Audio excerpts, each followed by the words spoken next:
hal talo aan siin lahaa dhalinyarta maanta waxa waaye inay bartaan xirfadda communication-ka, dad la wadaaga, la hadalka, weydiinta waxaa rabtid balse si ay ku jirto aqoon iyo akhlaaq. Marar badan dhalinyarada waxay soo weydiiyaan ila soo hadlaan fariimo ii soo diraan, laakiin in badan waxaan dareemaa in ay gaab uu ka jiro fahamka sida dadka loola xiriiro.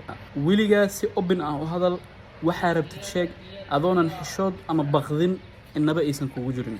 tusaale waxaa rabtid meelay ka bilowdaan iyo meelay ku dhamaadaan. Waxaa laga yaabaa inaad la xiriirtid macallin, qof siyaasi ah, waxaa laga yaabaa inaad la xiriirtid hay'ad, waxaa laga yaabaa inaad la xiriirtid shirkado waaweyn. Marka sameey qodobkaas aad rabtid inaad kala hadashid ama weydiintaas aad qabtid inaad weydiisid aad rabtid, bilow hadalkaaga dhammaystir wax walba rabtid, qoraal ku qor ama cod ku duub.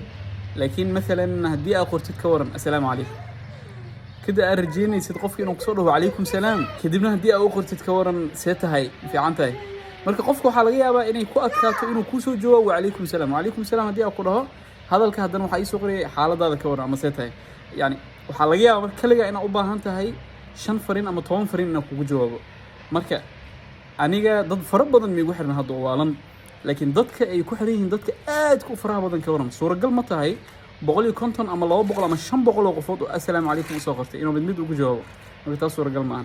communication-ka furan marka waxa waaye waxaa rabtid salaanta ka bilow, ku dhammeey weydiintaada, wax walba rabtidna weydii waa lagu soo jawaabi doonaa insha Allah. salaam.